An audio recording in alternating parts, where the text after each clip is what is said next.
Monsieur le Président et chers collègues, en fait, je suis assez content de ne pas être que nous ne voterions pas comme le Rassemblement national, parce que nous allons voter cette délibération. Et donc, en fait, on a quand même une question à se poser, c'est que dans ce budget qui, en fait, fait 20 millions, il y a 4 millions qui sont dévolus à la promotion de la filière. C'est quand même beaucoup parce que les filières de formation elles-mêmes et la formation, ça représente 15 millions. Donc il y a un rapport de 1 à 3 que pour la promotion de la filière.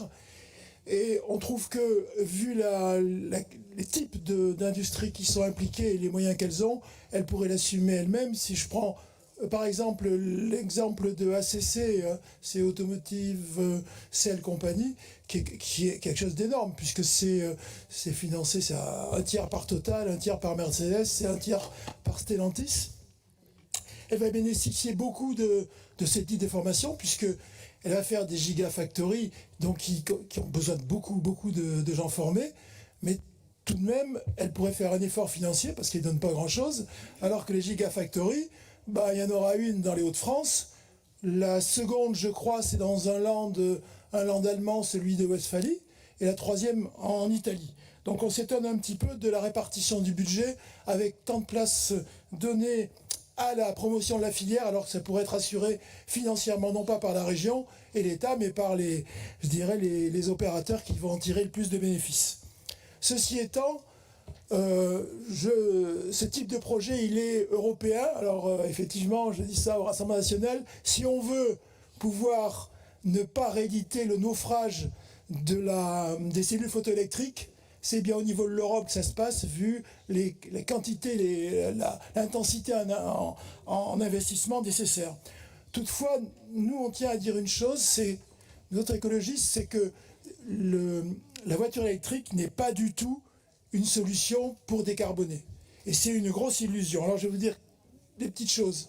En ce qui concerne les ressources pour faire ça, si on voulait, dans les 10 années qui viennent, remplacer le parc automobile, une quarantaine de millions prévus d'automobiles, il faudrait, rien que pour la France, utiliser 1 an de production de cobalt mondiale, plus, je crois, 2 ans de lithium.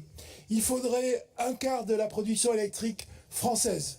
Et si on voulait d'ailleurs recharger tous ces véhicules en même temps, ce serait l'équivalent de tout le parc nucléaire.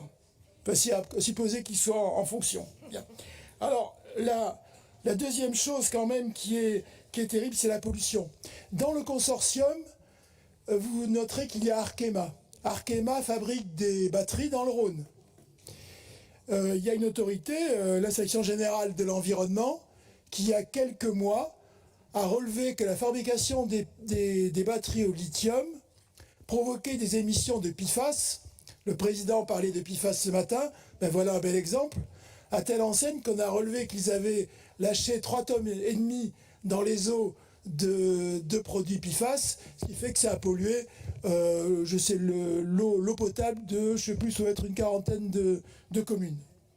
Donc, la production de batteries, elle est polluante. Et si je remonte encore plus en amont, les mines elles-mêmes sont une extraordinaire source de pollution parce qu'elles déforestent, elles entassent des déchets. C'est la production qui produit le plus de déchets de toute la production industrielle au monde. Et troisièmement, elles utilisent une quantité énorme d'eau. Juste un exemple, pour sortir 1 kilo de lithium, il faut 200 000 litres d'eau pour arriver à l'extraire parce que les taux sont très faibles.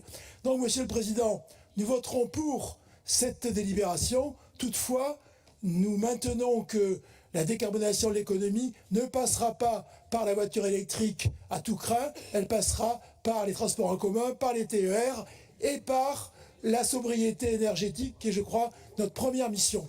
Voilà. Merci, Monsieur le Président.